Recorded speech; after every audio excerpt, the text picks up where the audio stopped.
حضرت عیسیٰ علیہ السلام کو اللہ کریم نے چوتھے آسمان پہ بلا لیا نا، تو دقیانوس نام کا ایک بادشاہ ہوا بنی اسرائیل کے اندر، بڑا ظالم تھا، اس نے گمراہی پھیلا دی، اور جو لوگ معاذ اللہ کفر اور شرک نہیں کرتے تھے انہیں قتل کروا دیتا تھا۔ تو 7-8 نوجوان اپنا ایمان بچا کے بھاگے۔ او ہو اللہ، ساری دنیا مال بچا کے بھاگتی، وہ 7-8 نوجوان اپنا ایمان بچا کے بھاگے کہ یہ ہمیں کہیں کفر کی طرف نہ لوٹا دے۔ تو جا کے ایک غار کے اندر چلے گئے، تو ایک کتا بھی ان کے ساتھ ہو گیا۔ انہیں کتے کو بڑے روڑے مارے کہ یہ اگر بھونکے گا، آواز نکالے گا تو ہم پکڑے جائیں گے، ہم نے تو چھپنا ہے۔ پر اس کو نا ولیوں سے پیار ہو گیا، اس نے کہا بھگاؤ جتنا مرضی مجھے، فطرت میری ہے کہ میں بھونکتا ہوں، پر جب اللہ کے ولی ہوں تو پھر میں ادب کروں۔ یہ قرآنی واقعہ ہے۔ اچھا، یہ عین وہ واقعہ ہے قرآن مجید کا کہ جو بہت ساری چیزوں پر ویسے ہی نص ہے اور بہت ساری زبانیں ویسے ہی گنگ ہو جاتی۔ تو وہ 6-7 لوگ تھے، وہ چلے گئے غار کے اندر، جا کے انہوں نے پناہ لے لی۔ بادشاہ کو پتا چل گیا کہ غار کے اندر ہے۔ اچھا، اللہ کی قدرت جیسے داخل ہوئے انہیں نیند آ گئی، یہ سو گئے۔ اور قرآن مجید کہتا ہے، قرآن مجید کے یہ لفظ ہیں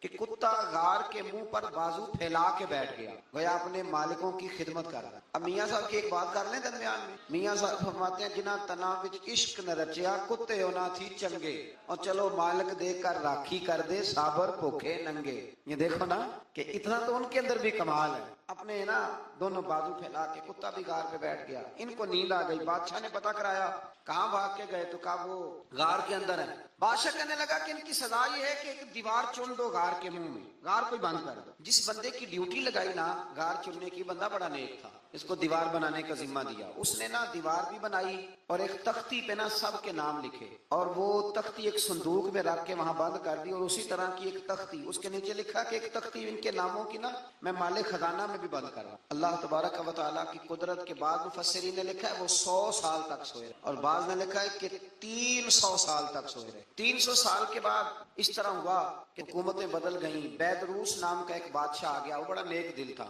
اس نے ہر طرف حضرت عیسیٰ علیہ السلام کی شریعت کا پھر سے نعرہ بلند کیا۔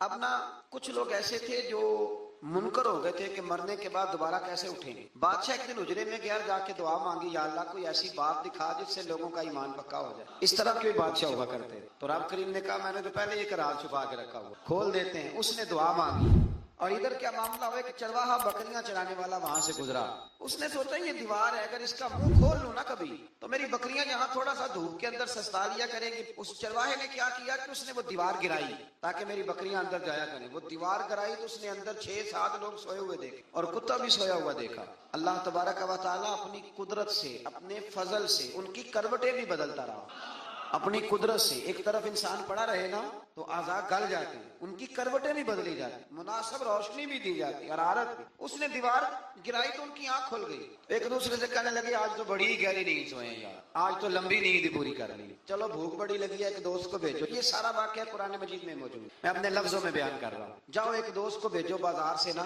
کھانا لے آئے، پیسے وہی 300 سال پرانی کرنسی۔ وہ جب نان بھائی کی دکان پہ گیا نا سامان لینے، اس کو پیسے دیے تو نان بھائی نے ہاتھ پکڑ لیا، کہنے لگا میاں تو کدھر سے آیا، یہ کون سے پیسے؟ اس نے کہا پیسے کاہے کے، میں بھی سوچ رہا ہوں کہ حالات بدلے ہیں، سارے حضرت عیسیٰ کا کلمہ پڑھ رہے ہیں، ماحول اور ہے۔ اس نے کہا تیرے ہاتھ کوئی خزانہ لگ گیا، یہ تو ہم نام سنتے تھے کہ یہاں کوئی دقیانوس نام کا بادشاہ رہا ہے، کوئی خزانہ، بتا کہاں سے لیے؟ شور ہوا، حاکم شہر تک خبر پہنچی، بادشاہ تک پہنچی۔ اس نے بتایا کہ بھائی ہم تو دقیانوس کے ڈر سے بھاگے ہیں، کل بھاگے ہیں یا آج سویرے، اتنا زیادہ ہمیں پتا نہیں، کل یا آج سویرے بس نا اتنا سا ہمیں یاد ہے کہ ہم گئے تھے۔ بہرحال لوگ جمع ہو گئے، اکٹھے ہو گئے، غار تک پہنچے۔ اب جو غار کے اندر تھے وہ پتا کہتے کہتے لگتا ہے ہمارا دوست پکڑا گیا ہے، پکڑا گیا ہے۔ تو اب بندے جمع ہو، وہ اندر ڈر رہے تھے، تسبیح کر رہے تھے، اللہ کو یاد کر رہے تھے۔ ادھر یہ پہنچ گیا جب ان لوگوں نے یہ جیتا جاگتا رب کے فضل کا نمونہ دیکھا، اور بادشاہ نے کہا کہ یہ کیا ہے؟ صندوق کھولا تو اس کے اندر وہ تختی لکھی تھی کہ یہ ان کے نام ہے، یہ دقیانوس سے ڈر کے بھاگے ہوئے ہیں، یہاں یہ سو رہے ہیں، اور اسی کی ایک تختی میں نے فلان جگہ بھی دفن کیا، وہ تختی بھی وہاں سے نکل آئی۔ اب سب لوگوں کی آنکھوں میں آنسو، اور سب کہنے لگے لا الہ الا اللہ، لا الہ الا اللہ، لا الہ الا، سب کہنے لگے ان اللہ اعلی کل شیء۔ جب ان کی بات پوری ہو گئی، لوگوں کے ایمان پختہ ہو گئے، تو اصحاب کہف کہنے لگے کہ ہمیں اب اجازت ہے، ہم پھر دوبارہ غار میں جاتے ہیں۔ وہ غار میں گئے تو رب نے پھر انہیں موت عطا فرمائی، نیند عطا فرمائی، تحفہ دیا۔ بادشاہ نے پھر اس کے آگے دیوار بنائی، اور وہاں بادشاہ نے ایک مسجد تعمیر کرا دی، لوگ زیارت کرنے جاتے۔ یہ اصحاب کہف کا ذکر ہے۔ اب یہاں ہمارے مفسرین نے لکھا ہے کہ وہ جو کتا تھا نا وہ بھی ساتھ ہی تھا۔ اللہ قیامت والے دن اسے انسانی، یا تو انسانی شکل ملے گی، یا جیسے رب کا فضل ہوگا رب کریم اسے بھی جنت ہدایت عطا فرما. اس نے تبلیغ کی دین کی. اس نے کیا کیا؟ تبلیغ کی، نمازیں پڑھی، روزے رکھے، حج کیا، 10 سوتے زئی اس کیتا کی. اسی آخیے نا خدا کے فضل سے ہم پر ہے سایہ غوث اعظم کا، ہمیں دونوں جہاں میں ہے سہارا غوث اعظم کا. لوگ پریشان ہو جاتے ہیں، کہتے ہیں کس طرح کی بات کرتے ہو؟ تو میں نے کہا اصل میں تیرا عقیدہ کچا ہے. وہاں تو کتا چلا جائے ولی کے پاس تو رب اسے جنت دے دیتا ہے، تو جیگتا جاتا مومن جائے تو اللہ کیوں فضل نہیں فرماتا؟ اس سے آگے نا پھر آیت نمبر 32 ہے.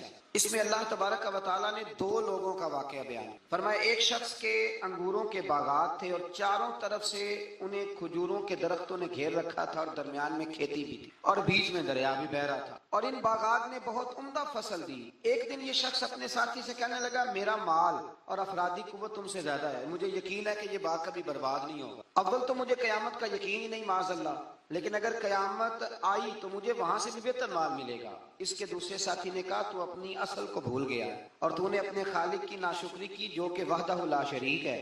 اگر تم نے باغ میں داخل ہوتے وقت ماشاءاللہ لا قوت الا باللہ کہہ دیا ہوتا تو یہ تمہارے حق میں بہتر ہوتا.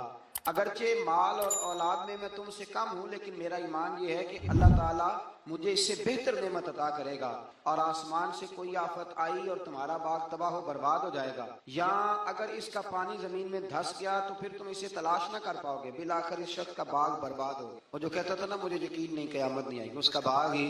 اور وہ کفِ افسوس ملتے ہوئے کہنے لگا کاش میں نے شرک نہ کیا ہوتا، لیکن پھر اس کا کوئی نہ مددگار تھا اور نہ حمایت. آیت نمبر 45 میں اللہ تعالیٰ نے دنیا کی زندگی کی ناپائیداری کو ایک مثال سے بیان فرمایا کہ آسمان سے بارش نازل ہوئی، گھنا سبزہ نکلا، پھر وہ سوکھ کر چورا چورا ہو گیا، جسے ہوا اڑا کے لے گئی. مال اور بیٹے تو محض جیتی دنیا کا سنگار ہے. جب تک تم زندہ ہو تب تک مال بھی ہیں اور بیٹے بھی ہیں. والباقیات الصالحات، اگر کچھ ہے باقی رہے گی تو تمہارے اچھے اعمال باقی رہے، اور اگر اولاد نیک ہوئی تو وہ بھی باقیات الصالحات میں شامل ہو جائے. آیت نمبر 47 سے فرمایا کہ قیامت کے دن تمام روئے زمین پر ایک کھلے میدان کی صورت میں ہوگا. سب لوگ صف باندھے رب کے حضور اکیلے حاضر ہوں گے اور اپنے اعمال ناموں کو دیکھ کر خوف زدہ ہوں گے.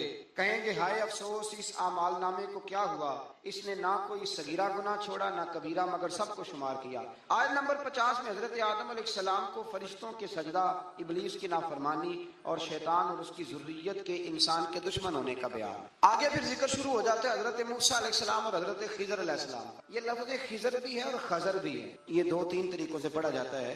حضرت خضر کے بارے میں مختلف روایات ہیں کہ یہ ولی ہیں کہ نبی ہیں، لیکن مضبوط رائے اکثر بزرگوں کی یہی ہے کہ یہ بھی اللہ کے نبی، اور بعض نے لکھا ہے یہ ہمیشہ سے زندہ ہیں. یہ 2 اللہ کے نبی حضرت الیاس علیہ السلام اور حضرت خضر علیہ السلام، یہ دونوں ہر سال حج میں بھی جاتے ہیں، ہر سال حج میں بھی جاتے ہیں. کیونکہ ایک روایت ملتی ہے کہ محبوب کریم علیہ السلام حج پہ گئے تو فرمایا میں الیاس اور خضر کو پہاڑوں سے اترتے ہوئے دیکھ رہا ہوں. تو جن کو اللہ نے کھلی آنکھیں دی ہوتی ہیں پھر انہیں زیارت بھی ہوتی ہے، انہیں یہ نظر بھی آتا ہے. حضرت خضر علیہ السلام کو اللہ نے علم لدنی عطا فرمایا. یہ علم لدنی اللہ جس کو اپنے پاس سے عطا کر اس کو علم لدنی کہتے ہیں. حضرت موسیٰ علیہ السلام ایک دن تقریر کرتے ہوئے کسی نے پوچھا کہ آپ سب سے بڑے عالم ہیں، فرمایا الحمدللہ.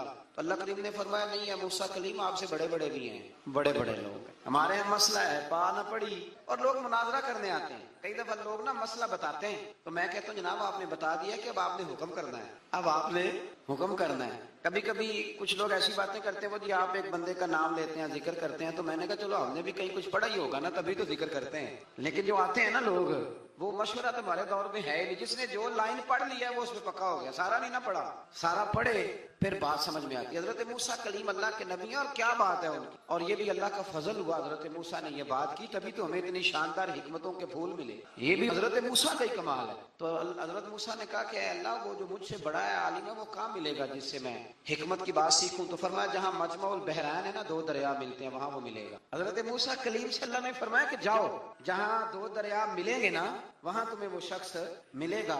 تو یا اللہ میں کس طرح؟ فرمایا زادرہ ساتھ لے جاؤ، کھانے پینے کا سامان. حضرت موسیٰ کلیم لے گئے، مچھلی بھی لے گئے.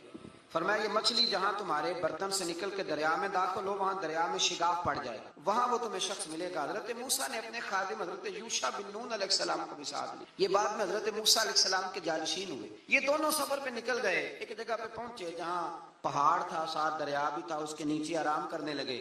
حضرت موسیٰ کلیم سو گئے تو یوشع بن نون علیہ السلام موجود تھے. مچھلی جھٹ سے نکلی, دریا میں داخل ہو گئی, وہاں راستہ بھی بن گیا. اب اٹھے حضرت موسیٰ کلیم, جب اٹھے تو فرمایا چلو چلے. تھوڑا آگے جا کے فرمایا بھوک لگ رہی ہے, کھانا تو نکالو. انہیں یاد آیا, کہنے لگے حضور مچھلی تو دریا میں چلی گئی. فرمایا تو نے بتایا نہیں, وہی تو ہماری منزل تھی جہاں مچھلی دریا میں گئی. پھر وہاں سے واپس آئے قدموں کے نشانوں پہ, وہاں پہنچے جہاں مچھلی گئی تھی. تو وہاں ایک شخص لیٹا ہوا تھا چادر لے کے. آپ نے سلام لی تو انہوں نے کہا وعلیکم السلام یا موسیٰ کلیم اللہ. تو آپ نے فرمایا آپ کون ہیں؟ فرمایا میں وہی ہوں جس کو آپ تلاش کر رہے ہیں. تو فرمایا آپ نے مجھے کیسے پہچانا؟ فرمایا جس رب نے تمہیں بھیجا ہے نا, اس نے مجھے بتایا ہے کہ موسیٰ آ رہے ہیں, موسیٰ آ رہے ہیں. اب حضرت خضر نے جو کچھ فرمایا وہ بڑا شاندار ہے. فرمایا موسیٰ کچھ باتیں ایسی ہیں جن کا آپ کو علم ہے اور مجھے نہیں, اور کچھ ایسی ہیں جن کا مجھے علم ہے اور آپ. اللہ اکبر, یہ کبھی ہماری سمجھ میں بات آ جائے, یہ کبھی سمجھ میں آ جائے. کچھ باتیں ایسی ہیں جس کا مجھے علم ہے, اور یہ بڑے بڑے سیانے بندے نہیں مانتے. بڑے بڑے میں عالم ہوں جی, تو آپ عالم ہیں میاں ایک شعبے کے, لیکن بہت سارے دنیا میں شعبے ہیں نا. دین کے عالم کا درجہ سب سے بڑا ہے, لیکن قانونی مشاورت کرنی ہے تو آپ وکیل سے کریں. گاڑی کے بارے میں پوچھنا ہے تو کسی مکینک سے پوچھیں, لیکن آپ بن کے نہ بیٹھ جائیں. فرمایا جس کا آپ کو علم ہے مجھے نہیں, اور جس کا مجھے علم ہے ان میں سے آپ کو نہیں. تو کہا میں پھر آپ کے ساتھ رہنا چاہتا ہوں اور میں وہ سیکھنا چاہتا ہوں جو آپ بتا رہے ہیں. تو حضرت خضر فرمانے لگے صبر کر لیں گے میرے ساتھ, یہ سب سے مشکل کام ہے. یہ سب سے, یعنی ہر بات کی تو یہاں لوگوں کو وضاحت چاہیے. کھانسے بھی تو آپ کو بتانا پڑے گا کھانسے کیوں, ہنسے بھی تو آپ کو بتانا پڑے گا ہنسے کیوں. بے بزرگ ہیں, بزرگوں کی باتوں میں حکمتیں ہوتی ہیں, لیکن ہم حکمت کی طرف جانے کو تیار نہیں ہوتے. ہمیں تو فوری طور پہ جواب چاہیے, حل چاہیے. حضرت موسیٰ علیہ السلام جناب خضر کے ساتھ چلے. فرمایا صبر کروں گا, میں چلتا ہوں آپ کے ساتھ. دریا کے قریب گئے کشتی میں بیٹھنے کے لیے, تو کشتی والوں نے حضرت خضر کو پہچان لیا, بغیر کرائے کے سوار کرایا. اور جب پار اترنے لگے تو حضرت خضر نے کشتی کا ایک تختہ ہی توڑ دیا. حضرت موسیٰ کہنے لگے یہ آپ نے کیا کیا؟ انہوں نے نیکی کی, آپ نے تختہ توڑ دیا. فرمایا آپ کو کہا تھا نا آپ نے صبر نہیں کرنا, آپ کو کہا تھا نا. فرمایا چلو میں صبر کروں گا. تھوڑا آگے گئے تو ایک نوجوان لڑکا, ابھی چھوٹی عمر ہے, وہ ملا. حضرت سیدنا خضر علیہ السلام نے اسے قتل ہی کر دیا. فرمانے لگے آپ نے قتل ہی کر دیا؟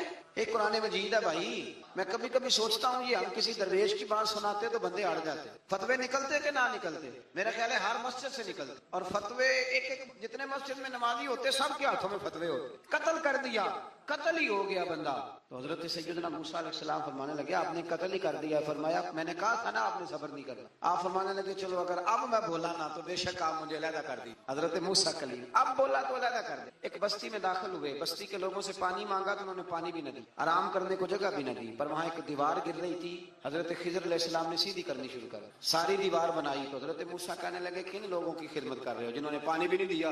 انہوں نے پانی تک نہیں پوچھا. فرمانے لگے بس بھیا آپ نے وعدہ کیا تھا کہ اب بولیں گے تو بے شک علیحدہ کر دے. آپ بولیں اب آپ کا اور میرا ساتھ رہتا نہیں چل سکتا. آپ بولیں, جو بول پڑے نا غلامی کرے تو رستے لمبے چلے, اور جو بولے نا جس کو وضاحتیں چاہیے ہو وہ غلام نہیں ہو. اس کے ساتھ پھر باتیں لمبی. ہاں تو آنکھ بند کر کے چل, ہاں آزم جاتے لائیے ہی نہ تجھے لائیے تھے. پھر آنکھ بند کر کے پیچھے چل کے بات ختم ہو گئی. حضرت خضر علیہ السلام نے جب کہا نا کہ اب آپ کا وعدہ ختم ہو گیا, فرمایا میں آپ کو جانے سے پہلے حکمت بتاتا ہوں. یہ وہ علم ہے جو اللہ نے مجھے اپنے پاس سے عطا فرمایا, یہ وہ ہے جو علم لدنی ہے. کہا جناب کیا مطلب؟ فرمایا وہ جو میں نے تختہ توڑا تھا نا, تو یہ مسکین بچے ہیں جن کی کشتی, تو دریا کے اس پار بادشاہ کھڑا تھا, وہ جو صحیح صحیح کشتیاں ہوتی تھی قبضے کر لیتا تھا, اور جو تھوڑی سی ٹوٹی پھوٹی ہوتی تھی نا وہ چھوڑ دیا کرتا تھا. تو میں نے تھوڑی سی کشتی ان کی اس لیے توڑ دی ہے تاکہ دیکھے گا تو چھوڑ دے گا, اس لیے میں نے بھلا کیا ہے. اور فرمایا وہ جو بچہ میں نے قتل کیا نا وہ شروع سے ہی کفر کا دل دادا تھا, اس کے ماں باپ نیک تھے. اگر بڑا ہوتا جوان ہوتا تو ہو سکتا ہے ماں باپ کو بھی کفر میں مبتلا کر دے. اب اس کے بدلے اللہ انہیں صالح بیٹا عطا فرمایا. تو یہ بھی میں نے اللہ کے دیے ہوئے علم سے کیا.